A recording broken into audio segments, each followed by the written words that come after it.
I'm Dr. Erica Bove, and welcome to the Love and Science podcast. I'm your host, and also the founder of Love and Science, Thriving Through Infertility. I'm so excited you're here today. With over a decade of experience helping thousands of women just like you, I empower professional women to build their families with confidence and compassion. Let's dive in.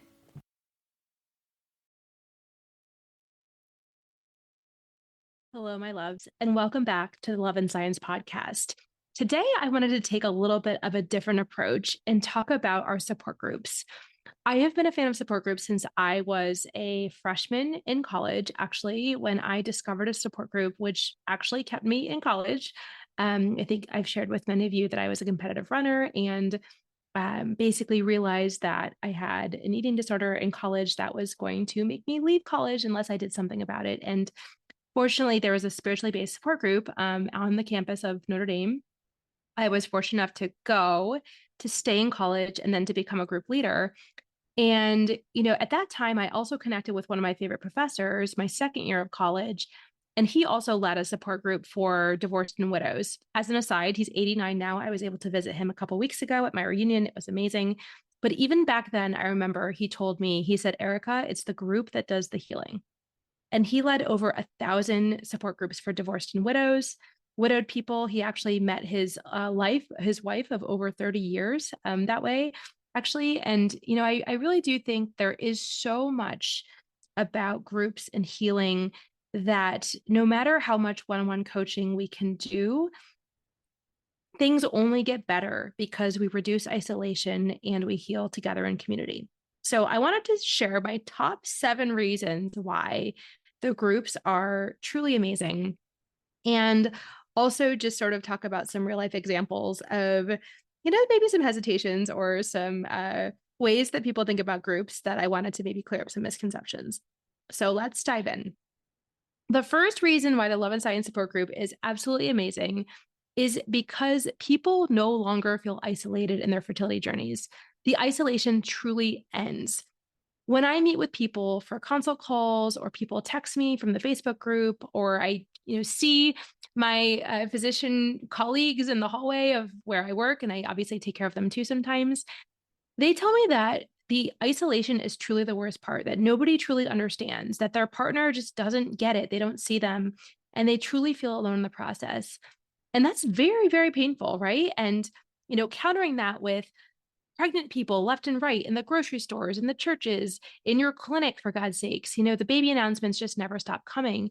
And so if we can have a safe space where you no longer feel alone, where you feel heard, where you feel supported, where you feel seen, that is just the most valuable thing I think I could offer to you, because if 1 in 4 female physicians has infertility, but nobody's talking to each other, then, it really just falls flat, right? People still suffer in silence. And I'm on a mission to end that. So at Love and Science on Friday nights, people no longer feel isolated in their journeys. It's the most wonderful thing. It's interesting because it's not just about Friday nights either. Like in between the calls, we have a WhatsApp group, and sometimes people give updates on their journey. Sometimes people walk by a beautiful mural and want to share. Sometimes people share an inspiring podcast or a quote, or maybe something they saw in their fertility office. It's a very dynamic thing. And so I think that, not even just on Fridays, but day to day, people know that there's somebody in their corner who is rooting for them, and we walk each other across the bridge to parenthood. That is the point. So just think about that. Just think about how awful it feels to be the only one in your community, who's going through this that you know of, or maybe the only one of your friend group or your sisters or parents or whatever. They don't understand. Like, this truly ends. And I'm super, super proud of that. Okay. The second reason why the support groups are just absolutely amazing is it helps our people up-level their strength and their resilience. The interesting thing is that people come at various stages of their journeys. Some people have been at this for just a few weeks, right? Some people haven't even met their REIs, but they know they want to build a family. Other people have been on this journey for years. And also, just because someone's been on it for years does not mean that they have, sort of the most insights of anybody, right? Like it's so interesting to see how people come in with different experiences and different lessons. And each person can serve as a walking vision board for other people. And so I always tell my people, keep an open mind, come listen. You never have to share. That is not a prerequisite. I want to stress that so much. But I think that when, people get laser coached and they can hear how somebody else set a boundary, how somebody else, was able to navigate bad news, how somebody else was able to talk to their partner about things, how somebody else was able to enjoy a slice of life that is beyond the fertility journey, all those things matter, right? And so I think if we can say, we are not in this alone, we can be mirrors for each other, we can be vision boards for each other. Like I said, sometimes even the newest people can inspire some of the more veteran people because they might have some insight to share as well, or maybe some previous life experience that also leads some wisdom to this journey. And so I think that when we think about just how hard it is to go through this process, I think there's so many tools that we can cultivate in community and reinforce together. And that's just such a beautiful thing. The third reason why the support groups are absolutely amazing is because this journey is so complex. And as of right now, to my knowledge, there is not a resource that says what to expect when you're undergoing the fertility treatments, right? Nobody says like progesterone and oil injections are going to feel this way, or, this is what it feels like to be on Lupron. Like there's so many unknowns. And as female physicians, we hate that, right? We like to be in the driver's seat. We like to anticipate. We like to be proactive. We like to know all the things ahead of time. And when we enter into this process where there's so much ambiguity, it is really, really hard to be in that situation. So, a lot of our clients will lean on other clients who have already done something similar, like surgery or Lupron or PIO injections, or even like what's it like to do an embryo transfer? People who have done it before can speak to that. So I think that being in community helps us prepare and normalize the experience, right? And also give some tips and tricks that other people may not know. And trust me, the nurses are great. They have a lot of things, but I think, sometimes it's like, oh, if you wipe the progesterone and oil off before, it prevents the hives, or oh, if you use this size needle instead, it really helps. Like there's so much of this collective wisdom that I think is lost and just not tapped into when we're all trying to do it alone. The fourth reason why the support groups are absolutely amazing is because we can celebrate the wins together and we can ease the burdens together as well. And so, if you are at all familiar with my support groups, we always, always, always start with the win of the week. Now, not every person is required to give a win of the week. It is not a requirement. But unless we attune our attention to what is working, what is actually working, we forget about it, right? We focus on the negative, we focus on the delay, we focus on the bad news, we focus on the things that aren't happening the way we want them to happen. And so even if it's something outside of the fertility journey, it's like I published a paper last week that I've been working on for years, or I was able to teach one of my residents or fellows something new that they never knew before, or I had a really nice date with my husband, like whatever it is. I think that we really do cherish these wins in community. And it really means that infertility does not have the last word. We can reclaim joy. We can reclaim purpose. We can have beautiful aspects of our lives while the fertility journey is ongoing. And I think to focus our brains on those things and to share them together, it just magnifies it even more than tenfold. It is so beautiful. And sometimes there's good news. I mean, maybe somebody got good embryos, or maybe somebody, had a lot of eggs from their retrieval, or maybe somebody, finally had a thick lining when they've been waiting for that news for weeks or months, right? Like it's not always the bad news that we need to talk about. And if we can sprinkle in the good, if we can attune our brains to that, it really, really helps. And also when there's disappointing outcomes, we can share those in community as well. Even recently I had one client who unfortunately got bad news, and even like, I want to say behind my back. It wasn't really behind my back, but I didn't know about it, right? It wasn't like my prompting. Other members of the group sent this person cookies. And I was like, this is just the most beautiful thing that, the suffering is lessened when you're not alone and that people care about you in very tangible ways. So we celebrate the wins together, we ease the burdens together, and then we sort of say, okay, well, what was it like when you had that negative pregnancy test? How did you get through it? How did you get the strength to keep going? And it's like the gift that keeps on giving. The fifth reason that our support groups are just absolutely amazing and truly the best is because it is one of very few safe spaces for physician women. I mean, I'm preaching to the choir. We are under such scrutiny right now with administrations and RVUs and gender biases that still exist. And also the stigma of people even know we're undergoing this process, like how dare she be building her family and all those different things. And not everybody is subject to those things, but I think we know that we're swimming in water that is overall not good for us, especially as we try to undergo this process. And so when we can come together in collaboration, in support, where there's no competition, where we can celebrate each other, where we can talk about how hard it is to be a doctor and nobody judges us. I mean, that is a really empowering space. And so just knowing that we support each other, we honor each other, we do not judge each other, and that really this community holds all the things in confidence, that is just a beautiful, beautiful thing. And I really think essential, right? If we're going to navigate this journey, we need safe spaces. The sixth reason why love and science groups are just absolutely amazing is because they help us to focus our next right steps. Now, this is not a medical space, right? So this is not a HIPAA space. We understand that when we come together in community, that we are able to lean on each other, share whatever we feel comfortable with, and really focus our next right steps. And so, what happens in these support groups, right, is we start with the win of the week, always.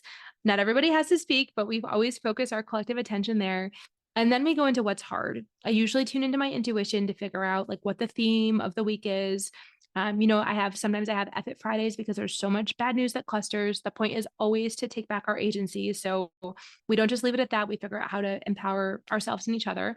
But I think that sometimes we all just can feel so lost in this process. We don't know what the next right step is. We don't know of all the available options what the next right thing is for us, right?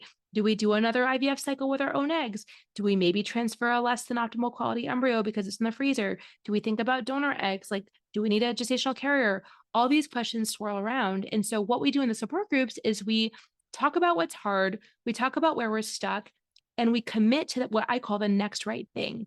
That means that next right action that is going to give us even a 1% shift that turns us in the direction we're trying to go. So maybe it's, I remember like a couple weeks ago, somebody had embryos frozen that maybe weren't ideal. So somebody's next right thing was to make an appointment with a genetic counselor to talk about those embryos to help sort it out, right? Somebody else was post-op, and so her next right thing was to have the dinner that her husband had made for her. Somebody else's next right thing was to go on vacation with her husband, and really enjoy a week together alone. And so I think that, if we think about just that feeling of feeling lost, feeling disoriented, feeling just like we don't know what the next right thing to do is, we have analysis paralysis. What we do at Love and Science is we help to focus that energy to say, okay, based on your values, based on your identity, based on where you in particular want to go, what is your next right thing? And then, of course, then it builds, right? So then what's the next right thing after that once you take that first step? And sometimes it only gets clear once you start heading in a direction. But if you can use your values as your compass, right, and use where you want to go in that way and have accountability in a group space, again, not mandatory, but it helps. Like people follow up and be like, hey, how did it go? How did that conversation with your boss go? Or how did your conversation with your REI go? How did your second opinion go? Like people follow up on these things. And I think it's really, really great to be able to take an action-based stand on what the next thing to do is and then head in that direction. And I think people feel a lot less lost when they can take action and know at least what their next right thing is going to be and to do it. The seventh reason, which is my favorite, why the Love and Science groups are the absolute best is because we are stronger together. And I think that is the whole point. When I started Love and Science, I was really obsessed with one-on-one coaching, right? I had benefited from this in my own life. I had seen transformations. I do a lot of one-on-one counseling in my clinical practice, right? In my doctoral role. And I thought, oh, and why don't we have a support group? That sounds like a good idea as well. Like, I love support groups. It'll be a safe space for people. But it was almost like an afterthought. But then when I saw that the attendance at these groups was like 100%, people were canceling things in their schedule to make sure that they had this safe space for this time. And then I started to feel the collective energy. There's evidence that we can co-regulate on Zoom, which I think is so fascinating. I could literally through the computer screen, I could feel the collective energy of the group and how connected people were and how inspired people were and how changed even in an hour, people's whole energy and perspective, it was renewed, right? It was refreshed. And so then I started realizing like, I think this group is taking on a life of its own. Like, I think maybe this is the point, right? And again, not to knock one-on-one coaching, because there's certainly some things that can happen in that safe space as well. But I think that, the power of the groups, my professor from Notre Dame is right. Like the healing, right? It's like it's the group that does the healing. And I consider myself a healer. I consider myself a facilitator, a guide, but I've never seen healing like I've seen in these support groups. It is just absolutely, it blows my mind. It gives me chills. It reaffirms why I do this work, because the transformations are just so profound. And so, we are stronger together. Alone, we are isolated. We're afraid. We're weak. We're tired. We're overwhelmed. All the things. We're hopeless even, right? A lot of people come to me, they're like, I don't even know if my REI believes in me anymore. We need safe spaces where we believe in each other. I believe in each person who is at Love and Science. Every single person knows I wholeheartedly believe in them and their journey. And each person on this journey deserves to become a parent. I firmly believe that. And that is my goal, that every single person who comes to Love and Science is going to cross the bridge to parenthood. Even last week, we had babies born from Love and Science. I mean, it works. And so we are stronger together. Keep that in mind, because that is the point. Nothing else to say. Although there maybe is more to say, because sometimes there can be some questions about the groups. And, I think we all are so busy. We all have so many responsibilities. We all also have so many financial commitments and bills, and fertility treatments cost money and all the things. And so when people hear about my groups, they're like, oh, that's great, but I'm not sure that's for me. And so I just wanted to sort of point out some of the reasons people tell me that they're a little hesitant to think about the groups, and just think a little bit more about the experience of the people who are actually in the groups. So I think there's like three main reasons, right? So the first reason is that people don't necessarily want to spend money on the groups, right? Because there are so many other responsibilities, and I totally understand that so many people's insurance does not cover fertility treatments. I totally understand that, it's like, I also want to have a vacation every now and again, and I want to, just live a little bit, right? Have some breathing room. And I think about my own journey with coaching, and I have, sort of talked about this before in some circles. When I engaged in coaching for the first time, it was during COVID, and my paycheck was actually being withheld because I wasn't being furloughed, but for some reason, the cash flow in the business, they asked us to not receive a paycheck for the sake of the cash flow for the employees. And so I truly was not receiving a paycheck. And at that point, it was right after the divorce. I barely had any money. And I really do believe if there's a will, there's a way. And, I was able to tap into some financial resources outside of the box that I previously hadn't really thought of. And, at that point, I looked at my bank account and I was like, how is this ever going to work? But I did find a way, because I knew that coaching is what I needed, relationship coaching, to really like bridge myself to the next point, to evolve into the person I was meant to become, and to stop repeating the same darn patterns over and over again, because I truly felt stuck. Like, coaching is the antidote to feeling stuck. And so, from that perspective, I think, well, what is the value, and what are the things that we spend money on, and how can we think about tapping into creative financial resources? And also, what is the cost of not doing this, right? And so what I will say is, the people who join Love and Science, they get pregnant quickly. It is wild. People come to me with years and years and years of infertility and miscarriages. And for some reason, the mind-body connection, the community, the healing, the having somebody in your corner, every now and again, I make a suggestion here or there with sort of decisions about care and all that stuff. And I think it really matters. And so, I think about it like, what is the cost of needing one or two more IVF cycles, to get to an outcome that might have been prevented by having a coach, having a community, being able to have mind body alignment sooner, stress reduction sooner, and, get pregnant, maintain a pregnancy, all those things. Like, I truly do believe that my coaching reduces the time spent in treatment, which is just, there is a beautiful cost to that, right? There's a financial cost. There's also an emotional cost, right? It's so exhausting to go through these treatments over and over. And some people actually drop out, even this week, I talked with a patient who was just like, I just cannot do this anymore. And so I said, okay, don't make any decisions today. Like, let's reevaluate in a little bit. But I do think that, the data shows that the emotional toll is so hard that people actually drop out of treatment. So, from a purely financial point, what is the value of this? How does it actually get you to your outcome sooner? And what money does it save you in the process that you would have spent on unnecessary more fertility treatments, because the root cause has not been really addressed, or maybe, you know, talking with a coach who understands being in community will help to align the vectors, help to create the receptivity, will help to really bridge that gap sooner. So that's what I would say to the financial objection or hesitation, is that it's really how we think about it. And at the end of the day, if this gets you to your goal, it's the best money you will have ever spent. The second objection or reason that people are a little skittish about the groups is time. And that is one I take seriously because we are all so busy. The support groups last about an hour to an hour and 15 minutes. Currently, they are every other Friday night, which I know sometimes is a little tricky. I do it that way because I am protected from first call. I still work clinically, and it allows me to be fully present in the support groups without being interrupted for a page. So that's a very practical reason why it's on Friday nights. And I've also enjoyed support groups myself on Friday nights. But I'm also looking into other options. And so I am uh, going to have a little bit more flexibility in the near future in terms of being able to have uninterrupted time.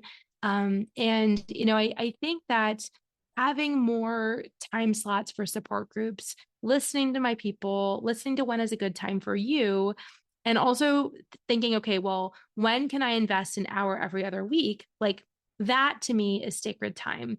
And so I think it's a balance of like, okay, well, our time is where our priorities are. We think we don't have time for something until we get a flood in our basement. And then all of a sudden we spend all day working on it, right? I think sometimes we don't think of the proactive things as urgent or necessary. But I would say in many ways, this is the most urgent, necessary thing. And the people who go to the support groups, I mean, it's nearly 100% attendance every single time because they are so high value and because people get so much out of them. So again, thinking about shifting the model, opening up some other options for times, but it truly is only about an hour and 15 minutes every other week. And I think about social media time. I think about other things. Just think about if that's something that you could commit to. And, the course that comes with the coaching is actually self-paced. And so people do that on their own time. So I just wanted to mention that as well. Most people can figure out the time. I will say, I do not record the sessions for the sake of confidentiality, but I think that because nearly 100% of people do come, it's such a safe space. It's really, really a wonderful experience that people figure out how to work into their lives. The third thing, which is near and dear to my heart, is this whole thing about being an introvert, right? So people are always surprised to hear that I'm actually a massive introvert. I am. I work myself up when I know that I'm going to go to a big function, even sometimes family parties, even though I love my family, they know me, they love me. Even sometimes when I know I'm going to be around a lot of people, like I have to like mentally prepare and psych myself up for big events. Conferences, forget it. It takes me like days to get up enough energy to be like, I can do this socially. And it's not like a fear of being around people. It's just that I get my energy from being alone a lot of the time. And so I know that being around people, it's by definition, I'm an introvert, right? And I think a lot of us physicians who are very thoughtful and empathetic, a lot of us do resonate with that massive introvert experience. And so what I would say is the groups are very calm, they're very loving, they're very supportive. Nobody ever has to talk, so nobody is called out, right? This is a time for people to be present. Most people do come on camera because we like to see each other's beautiful faces, but not everybody, not always. Of course, if someone's driving, they don't do that.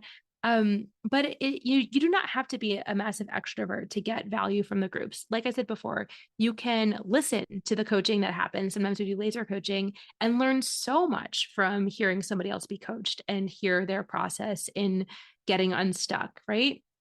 You can ask a question in the WhatsApp group that maybe is not quite as like in real time, present with somebody talking and answering your questions and getting feedback from the group. Like sometimes the WhatsApp group is a nice way for people to dip their toe in and get suggestions from people without it being kind of live in real time with people, seeing the face and the camera and all the things. But I think that when people realize the power in community, it helps to overcome any fear or aversion of being around people, just because you receive so much, right? You receive so much support, so much love, so much non-judgment.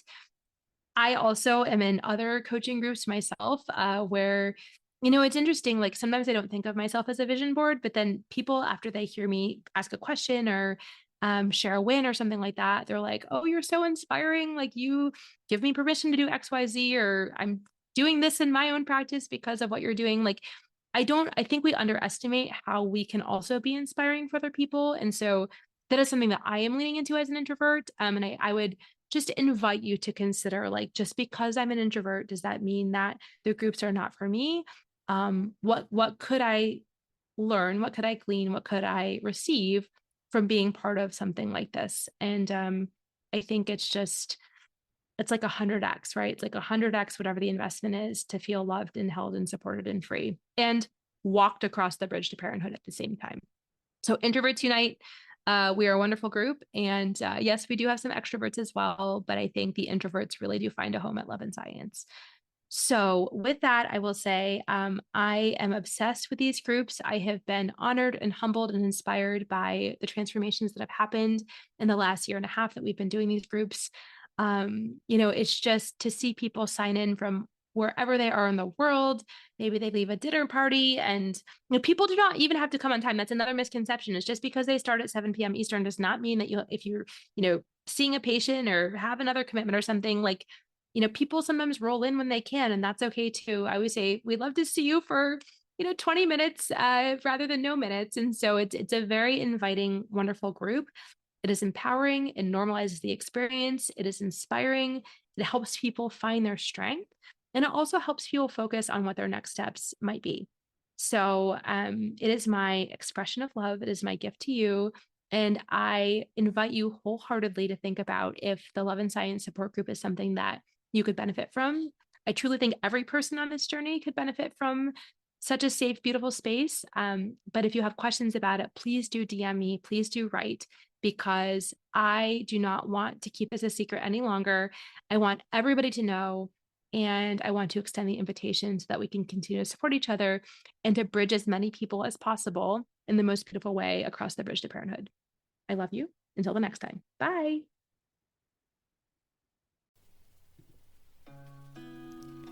Thank you for listening to the Love and Science podcast. I'm so glad you joined us today. If you found this conversation valuable, if you could please rate, review, and share this podcast with your trusted people, it would mean so much to me. If you want more tools to help you navigate the fertility journey, please book a discovery call with me today. The link is in the show notes. Please do not let infertility have the final word. I'm here to take the burden from you so that you can achieve your goal of building your family. In gratitude, this is Dr. Erica Bove. I'm rooting for you always.